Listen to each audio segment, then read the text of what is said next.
of your Christian faith. I'm Jonathan Bernis. Thanks for joining us. We have a special guest host for you today, Shea Wilbur. She's the daughter-in-law of Messianic musician Paul Wilbur, and she's a former American Idol contestant and an entertainment reporter working in Hollywood, and I've known her since she was a baby. Recently, Shea interviewed best-selling novelist Andrew Klavan, who grew up in a secular Jewish home and then came to faith in Yeshua in an amazing way. Here's some background.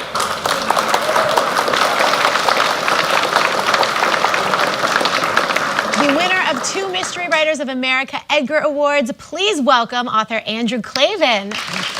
Thank you so much for being here. It's a pleasure. I'm delighted to be here. We're both from LA. We made the trip. We did. And I have to say, I am kind of having a fangirl moment. I'm such a fan of your work. Oh, thank you. And I'm just so honored that you're here with us today and that we get to kind of share your story Thank you with very the world. much. It's a pleasure. Yeah, it's so good to have you here. So let's start from the beginning. You grew up in a semi-observant Jewish household, kind of? Yeah. I mean, it was stranger than that, you know. I mean, it was a weird upbringing. My father was a very popular New York City DJ, which is a big market, so he was, a big guy in that field.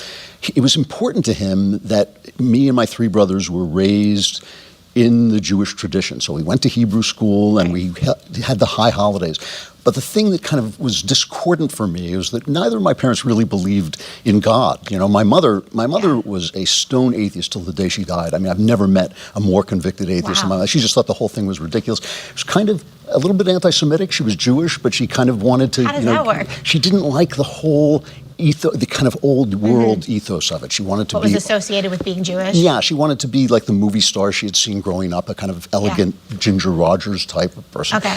And my father was more of an anti... You know, he kind of hedged his bets. I wouldn't say he was an atheist. He didn't want like some gigantic invisible Jew to give him cancer, in the sky. But he really didn't believe. We didn't say grace. We didn't go talk about God. Right. We didn't... And so it all began to seem very empty to me. I mean, here you have this beautiful 4,000-year-old Jewish tradition, and I began to feel why am I doing this? Why am I learning this strange language? Why am I reading these stories in a Bible if the Bible isn't true? It just seemed ridiculous. So by the time I was bar mitzvahed, I didn't want to do it. I just thought this is complete hypocrisy. And my father insisted that I go through with it, and I kind of went through with it. And in that area and in that time, they gave you a lot of gelt for your bar mitzvah. I got a lot of jewelry, a lot of money, bonds. For those who don't know what gelt is. Yeah, exactly. A lot of gifts. a lot of good stuff. And I put them all in this leather box. And of course, I was 13. It was the first time I'd ever had any kind of wealth at all. And I would stare kind of like, I thought, wow, this is great. What do I do with this? Yeah. And after about 6 months, I began to feel bad. I began to feel that I had sold my integrity, which is kind of a big thought for a 13-year-old kid. And one day, everybody went to bed early in my house because my father...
had an early morning show, and one day I waited until everybody was asleep, and I crept out in the middle of the night, and I left the house, and I went out to the garbage cans we had, and I took this box full of thousands of dollars worth of jewelry and savings bonds, and I stuffed it in the garbage so nobody would see it, and they came and took it away.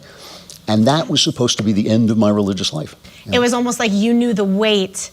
You didn't want to be associated with something unless you were sincerely connected to it. That's it. And you didn't want to kind of be placed in that hypocritical place. But it seems like it was something that was at your father's urging. Very much so. So were you close with your father?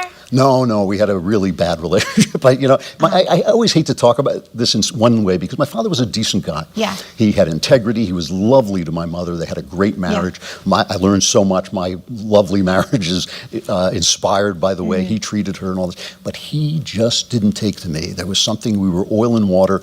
I was probably a little stubborn. I had a very different worldview than he did. And he was always on me, always trying to foil any plans I had, always running me down. He was a comedian. So even though he would hit me and make fun of me in a way he never did my brothers, then it really made me a divided soul because when you're at odds with your dad, what really happens is at the same time you're fighting with him, you're fighting with yourself because he's part of your worldview. It's your own identity. So what happened, after your bar mitzvah, you throw everything in the trash. What happened from that point? Like, what was your next step in your spiritual journey, so to speak? The first thing was I wanted so badly to be a writer. And I loved the tough guy writers. I loved Raymond Chandler, the detective writers, Ernest Hemingway. And I started to notice that every book that I loved had an element of quest in it. And they all related back to the King Arthur myths. And so I started to read the King Arthur myths. And then I saw that all the King Arthur myths were connected to Christianity. And here I am being raised in a Jewish household in a Jewish neighborhood. I didn't know anything about Christianity. So I thought, well, I better find out about this purely as literature. So I went out, we didn't have a New Testament in the house, when I went out and bought one of those hotel books, with the words of Jesus in red and all that stuff. And you're like, okay, I'm going to pay attention to the red. I've never seen this before. I thought this is new. And I started with the Gospel according to Luke because now I'm 15 years old. I started with the Gospel according to Luke because I thought the Christmas story is in there and I heard the Christmas story. This is pretty remarkable. This is happening when you're 15. This sounds like the journey of someone who's like, 30s, 25. No, I was very dedicated. Continue. This is amazing. And so I'm in my bedroom, which was on the ground floor, and I'm reading the Gospel according to Luke. And my father, who loved to interrupt me, whatever I was doing, because he didn't want me to, he'd hear me writing and he'd come in and bother me and all this stuff. He burst in at dinner time and he finds me reading the Gospel according to Luke. Now think about this for a second, because I'm a 15-year-old boy, right? And it's the 60s, so he could have found me reading, you're walking on your 15-year-old son, you're going to find him reading something really. But he found me reading the Gospel according to Luke, and he was furious. I mean, this was bringing the enemy into the house. These were the evil Christians who hated Jews and had spread all this anti-Semitism. And here he was, I bar mitzvahed you. You should have been going in the right direction, and now you're reading the New Testament. And he went off on me. And of course, I was reading it really as literature. I had no concept of it as faith. And he went off on me. I mean, foul language coming out and all this stuff. And he finally put his finger an inch from my nose, and he said, if you ever think of converting, I'll disown you. Wow.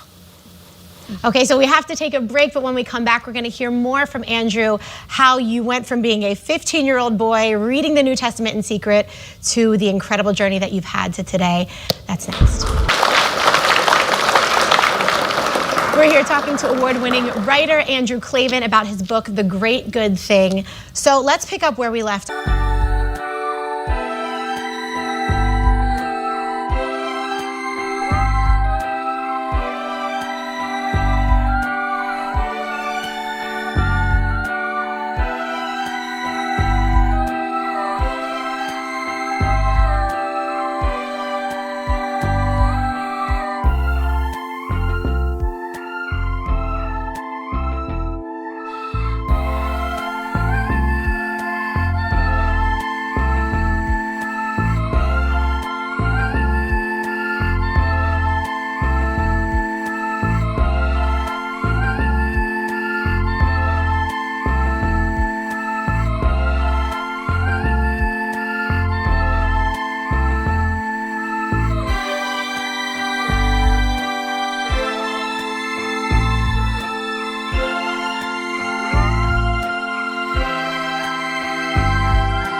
Kind of bring me through the next few steps of your life. One of the events of central importance happened to me, which was not going to school. It was meeting my wife. 2 weeks later, 3 weeks maybe, we were living in sin. 4 years later, we got married. We've been married for 40 years. We've had 2 children. And we've had one argument in our life. Wow. One. I mean, 25 years ago, 30 years ago, we had an argument. It has been a romance, okay? So this was an important thing because at the same time this was happening, I was beginning to unravel. I had I had this thing in my mind, this recurring depression. It could be so bad that I would just kind of curl up in my bed and sit there. And it would come back around, and it would come back with this terrible, terrible anger. And the anger would direct itself against whoever was there. So my wife was there a lot of the time, and I wanted so much to be a writer, and I couldn't get my career started, and I was just furious. And it really did push me to the point I went nuts. I went nuts. I started to have delusions of grandeur. I started to, because I had realized by that time that Jesus was at the center of Western culture, is at the center of Western literature. Yeah. So I started to write about him and think about him, but not with any faith whatsoever. I started to get him confused with me. I started to think, well, maybe I'm like a kind of a savior Messiah kind of. complex or something? I was really out of my mind. But all the while, I was crazy about my wife. I was in love with my wife. Really in love with her. And so even though she would go out and I would conceive this rage against her and think, oh, she's betraying me in some way, not necessarily with another guy, but just plotting against me. And I would start to think I'm going to really give it to her when she would get home. But every time she'd walk in the door, reality would hit me again. And I would think, this is nuts. This is nuts, because I loved her so much. And ultimately, I turned to her, and it finally occurred to me that I was going mad. I thought this was just life. I thought that this is what it was going to be like for you. I thought when you're an intellectual, when you're an artist, you're miserable. That's in all the books and all this stuff. And finally, I turned to her and I said, I need help. I've cracked. And she helped me get a psychiatrist, and the guy changed my life. Wow. And it's funny. When I look back, when I wrote this book, this is one of the weirdest things. I wrote this book started about 10 years after I was baptized. And when I wrote the story, suddenly I realized that Jesus was standing in places all the time. And throughout your life? Throughout my life. Yeah. And not only had I not seen him then, but I hadn't seen him until I wrote the story down and could see it in the page. And one of the ways was in this moment, my lowest moment, when I really thought I started to think about killing myself. And at this point, I had a daughter. She was 1 or 2 years old. Yeah. And I was living in New York, and my career still wasn't going well, and I was starting to come out of the craziness, but I was that depressed. And I was sitting in a room by myself, drinking and smoking and listening to a baseball game and thinking about how I was going to go upstairs and walk off the top of the building. Wow. And a Christian ball player named Gary Carter, the catcher for the Mets, was interviewed after the game because he had run out a single even though he had bad knees. And the interviewer said to him, how can you run so fast when your knees are gone? And usually Carter would go like, oh, Jesus, Jesus, Jesus. Yeah. And I hated that. I would never have listened. But this time, out immediately. Yeah, this time he didn't do that. He just said, sometimes you have to play in pain. Wow. And I remember hearing that and thinking, I can do that. I can play in pain. And it kept me alive. It kept me alive. And when I look back, I can see that God was using this Christian character to send me a non-Christian message because I wouldn't have listened. If it was masked in. And that, to me, is part of the majesty of God, that he's so humble that he doesn't care if you hear his name, as long as you hear his word. He knew specifically what you needed in your life in that moment. It was an amazing moment, yeah. And so you had written 2 novels about Jesus, or you have written at this point 2 novels about Jesus. Was that kind of your excuse to study him without having to say, I'm interested in this Jesus thing, or I'm interested in It was a way of Christianity? explaining him away. Got it. Because there was nothing that I loved that didn't have Jesus at the core of it. I loved literature, I loved Shakespeare, I loved all the great writing, I loved all the great thinkers, the philosophers, and all of them, even the guys who rejected Christ, had to deal with him. Yeah. So I just wanted to explain him away. I wanted to show his psychology. Right. I wanted to show why people were foolish enough to believe in him. I was really at war with him in a certain way. So it was kind of the opposite. It was your effort to disprove Jesus. You're like, I'm going to write these books. I'm going to study it so I can write it off. To humanize him and to make him less than myself. Yeah. Amazing. So when we come back, we're going to hear how Andrew finally surrendered to the truth.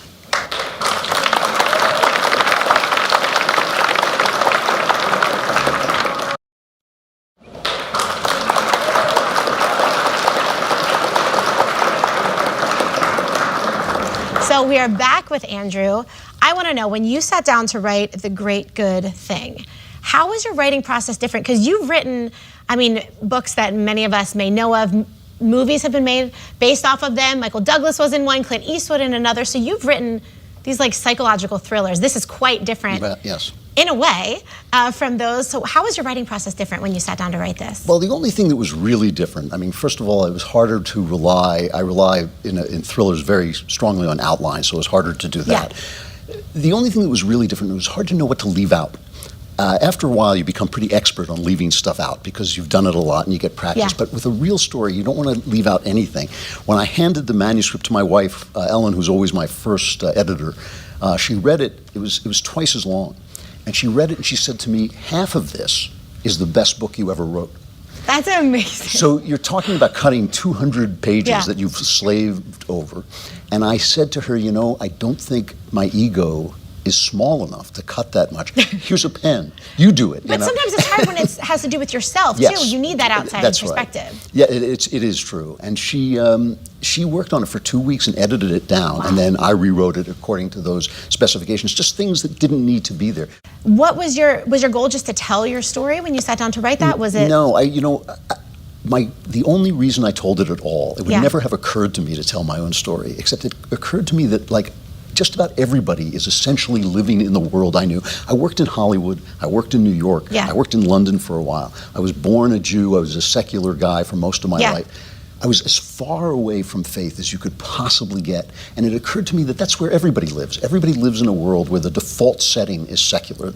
All the music, all the TV you see, everything that comes into your mind. And in New York and LA especially, as you know, if you're a believer, there's something weird about you. You're not one of us. You know, you're from another. You're kind of a dope. You're kind of a yokel. And so I just wanted to say, you know, even from that far away, you can find your way home. You know, and I wanted to tell that story in case there were people who just couldn't get past the hump of the narrative that's being told. Yeah, you know? Exactly. Yeah. It's such an incredible story. Had your wife come, when did your wife come to Jesus, or has she? What was that like? My wife found God when her mother died in her arms after a long illness. She came back and she said to me, she always kind of wanted to believe, but she just couldn't. And she came back and she said to me, I saw her go. I saw her go. And from that point, she began to realize there was another level of the world that she hadn't dealt with, and it really changed her. Was that before or after you? It was after I had come to faith in God, but before I had recognized Christ. Interesting. Yeah. I could just ask you questions for days, but I'm so interested to know, because you do work in Hollywood. We both live in the Los Angeles area, and as you mentioned, being a believer in such a secular environment can present interesting opportunities, and also, I mean, on the other side of things, it can be difficult at times. And especially you, here you are, this known, world-famous writer, and then you come to faith in Yeshua. How has that affected, or has it affected your work in Hollywood? It's made it harder. I mean, it's certainly, I mean, I'm not somebody who believes necessarily in writing Christian fiction, like everything has to be clean and bright, has to be about everything's going to be great, and all that stuff. I'm a hard-boiled writer. I'm a tough guy writer. I write about gangsters. I write about the seamy side of life. So in that way, it hasn't been bad. But there are certain things. It's very hard, as you know, to work in Hollywood. Very tough. And when there's certain things you won't do, it becomes even harder. In reading your story, you had a stunning epiphany that convinced you that God was real. Yes. Talk about that, because that is just well, here's the funny thing. So I began to pray every day, and my prayers got longer. I didn't even know how to pray. I made it up. You know, I started making things up. You're like, I'm a writer. I got this. Yeah, exactly. You know, do you have to say? Does there have to be rituals? Do I have to ask for? Can I only ask for good things? Can I ask for a new car? You know, how do you do this? 5 years go by of praying, and in 5 years, good and bad things happen, as you know. And I noticed that after 5 years, my life has been transformed in the sense that I have what I called the joy of my joy, which was that even when I was unhappy, even in periods of grief, I loved life. I loved being alive. And it was like when you watch a movie and the scene is sad, but you still love the movie, and you're crying, but you love the movie. Suddenly I had that, and I realized it was because of this connection with God. And at that point, I had moved to California. I was driving up in the Santa Barbara Hills, and I was praying in my car, because in California you have to do everything in your car. And I said to God, you've transformed my life. I'm so grateful. And there's nothing I can do for you. What can I do for you? Because you're God and I'm just this schmo, you know? And instantly, as if a voice had spoken, it wasn't a voice speaking, but I heard, now you should be baptized. And I burst out loud, you got to be kidding me. You know, I got to be. I didn't even say I believed in this. I'm just praying. Because I had left all that behind. That was part of my crazy life. Right. And I didn't want to go back, and I didn't want to know it. My father, who I'd made a separate, my father and I were never close, but we'd made a separate peace. I thought, this is going to blow that. He said he would disown me. You know, I didn't really mind being disowned at that point, but I still, you know, I didn't want to bring trouble into my own house. I knew it would give me problems in Hollywood. I had a big screenwriting career going at that point, too. And I thought, this can't be right. And so I spent 5 months going over every aspect of my life. And that's where this book came from. Going over every aspect of my life to make sure I hadn't if you were going to get baptized, it was going to be the right thing. Right. Well, I just love how in your story, you literally prayed yourself into faith in God. And yes. I've never heard anything like that. I've never met anyone who that has been how they came to believe in God. And you kept saying the joy, it was the joy. And yes. I mean, as we all know now, I mean, clearly it was the joy of the Lord that was infusing your life. And the Bible says the joy of the Lord is our strength. It was becoming your strength, even though you didn't know it was. That's right. And and it just shows such a testament to the power of prayer. And I'm telling you, if you have not picked up this book, I just urge you to do it. It's absolutely incredible. Thank you so much for being here. My pleasure. Yes, well, we have an amazing show coming up for you next week. Here's a little sneak peek. The world-famous Messianic musician and my father-in-law, Paul Wilbur. Okay, this is good. This is really good. So I remember so vividly, I was literally cleaning the house. This is where our personal relationship needs to stop right now on camera.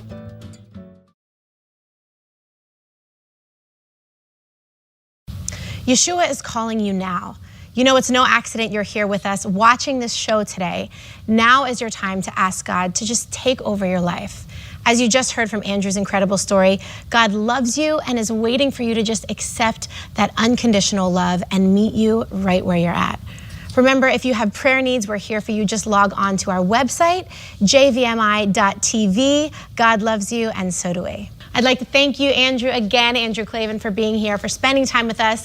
Until next time, I'm Shay Wilbur for Jonathan Burness, saying shalom and God bless.